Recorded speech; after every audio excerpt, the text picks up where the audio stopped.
ઉનાળાની ગરમીમાં જ્યારે શાકભાજી ખાવા ગમતા નથી હોતા અથવા તો માર્કેટમાં આપણને સારા મળતા નથી હોતા, તો એવા સમયે સરસ રીતે કામ લાગે તેવી આ શાક વગરનું શાક એટલે કે કોઈ પણ લીલોતરી વગરનું શાક આપણે આજે બનાવવા જઈ રહ્યા છે. આજની જે રેસીપી હું તમને બતાવવા જઈ રહી છું તે મારા દિલથી એકદમ નજીક છે.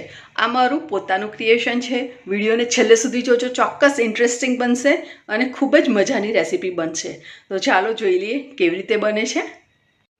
તો સૌથી પહેલાં આપણે અડધો કપ બારીક સુધારેલા અથવા તો રફલી ચોપ કોથમીર લઈ લેવાના છે. એની અંદર આપણે 3 કળી લસણ ઉમેરી લઈશું.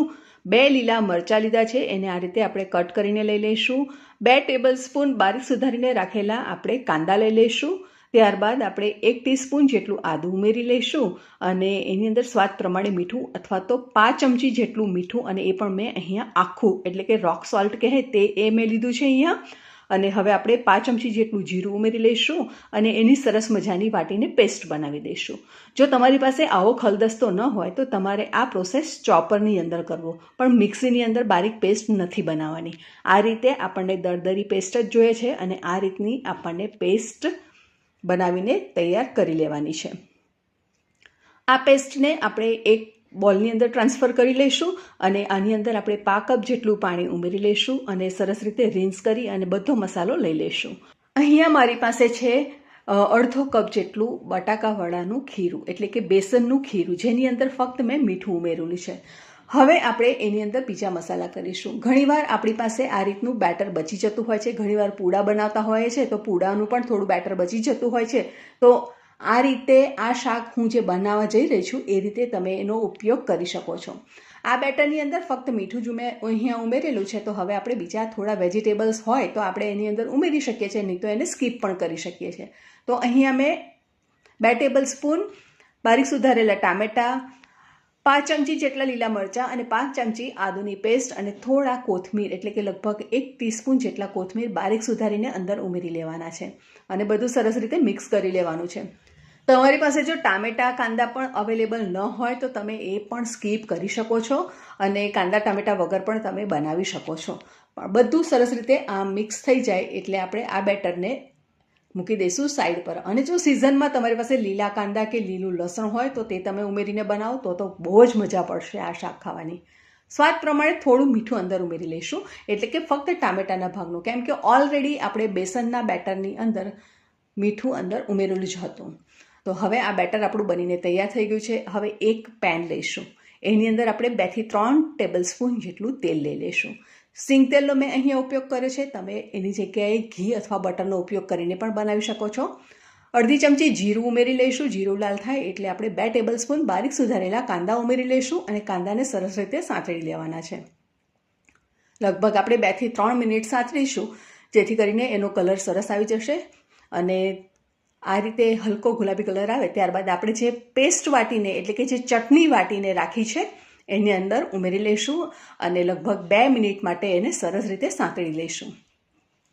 આ રેસીપીનું નામ તમે શું આપશો મને ચોક્કસ કોમેન્ટ બોક્સમાં લખો અને અત્યાર સુધીનો વિડીયો ગમ્યો હોય તો વિડીયોને ચોક્કસ લાઇક કરો. ચેનલને સબસ્ક્રાઇબ ન કર્યું હોય તો સબસ્ક્રાઇબ કરી બાજુમાં આવેલા બેલ આઇકોનને પ્રેસ કરો.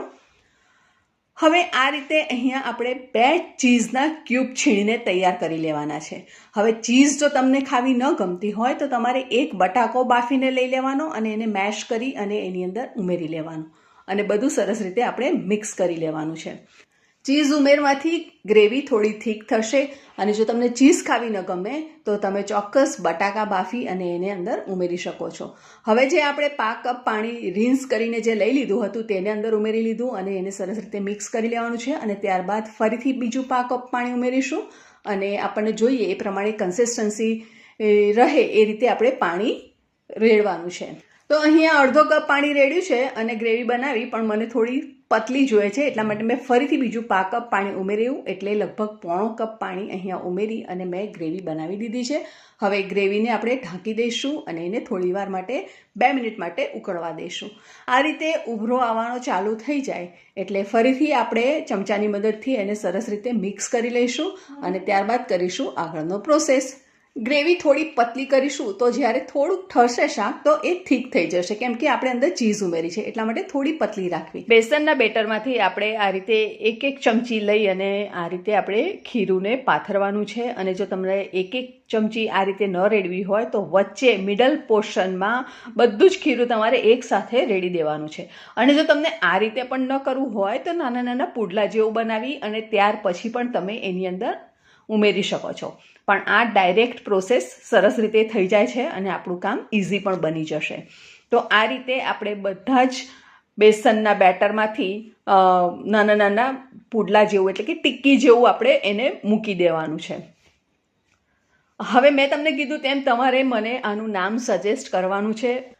ખૂબ જ યમી શાક બનશે. ચોક્કસ તમે એકવાર ટ્રાય કરજો, મારી ગેરંટી છે કે તમને ભાવશે જ. હવે 4 થી 5 મિનિટ આપણે ઢાંકીને થવા દઈશું અને ત્યારબાદ આપણે ઓપન કરી અને ચેક કરવાનું છે કે ચડી ગઈ છે કે નથી ચડી ગઈ. તો ફ્રેન્ડ્સ, સરસ રીતે ચડી ગઈ છે એવું મને દેખાઈ રહ્યું છે, પણ તમને પણ મારે બતાવવું તો પડે ને કે ચડી છે કે નહીં. તો ચાલો જોઈ લઈએ આપણે એને કટ કરીને કે એ ચડી છે કે નહીં. અને સુગંધ તો એની એટલી બધી સરસ આવી રહી છે ને કે મને અત્યારે જ ખાવાનું મન થઈ ગયું છે. તમારે જો આવું બનાવીને ખાવું હોય તો ચોક્કસ તમારા ઘરે બનાવો. તો હવે આપણે ચપ્પુની મદદથી કટ કરી લઈએ. તો એકદમ સ્મૂથલી ચપ્પુ જઈ રહ્યું છે અને એકદમ સરસ ચડી પણ ગયું છે. તો હવે આપણે એને ગેસની ફ્લેમ પરથી ઉતારી દઈશું. એકવાર સરસ રીતે મિક્સ કરી લઈશું અને પછી એને ગેસની ફ્લેમ પરથી ઉતારી લઈશું. તો તમે જોઈ શકો છો ફ્રેન્ડ્સ, ગ્રેવી પણ એકદમ પતલી નથી રહી, થોડી થીક પણ થઈ ગઈ છે. તો હવે આપણે એને સર્વ કરી લઈએ એક સર્વિંગ પ્લેટમાં. આ શાકને આપણે ચોખાના પુડલા છે, જુવારના રોટલા છે કે પછી પતલી પતલી રોટલી કે પછી બ્રેડ સાથે એને એન્જોય કરી શકીએ છીએ. કોથમીરથી ગાર્નિશ કરી લેવાનું છે અને તમારે હજુ પણ જો ક્રીમી ટેક્સચર જોઈતું હોય તો થોડું ફ્રેશ ક્રીમ આપણે ઉપરથી ગાર્નિશ કરી લેવાનું અને સાથે આપણે કાંદા ટામેટાનું સલાડ પણ સર્વ કરવાનું છે. એની સાથે ખૂબ જ મજા આવશે ખાવાની. તો ફ્રેન્ડ્સ, રેસીપી કેવી લાગી અને તમારે મને એનું નામ સજેસ્ટ કરવાનું ભૂલવાનું નથી. તો ફ્રેન્ડ્સ, તમે જોઈ શક્યા કે આપણે ઘરમાં જ રહેલી વસ્તુમાંથી સરસ મજાનું ટેસ્ટી શાક બનાવીને તૈયાર કરી દીધું છે. તો ઉનાળાની ગરમીમાં આપણે કાયમ રસિયા મુઠિયા કે પછી ગટ્ટાનું શાક ને એવું બધું આપણે બનાવતા હોઈએ છીએ, પણ આ શાક કંઈક ડિફરન્ટ છે. બાળકો પણ એકદમ હોંશે હોંશે ખાશે અને આપણને શાક લેવા જવાની પણ જરૂર નહીં પડે. ફરી મળીશું નવી સહેલી સાથે, નવી રેસીપી સાથે. ત્યાં સુધી આવજો. Stay safe, stay healthy and keep watching super સહેલિયા.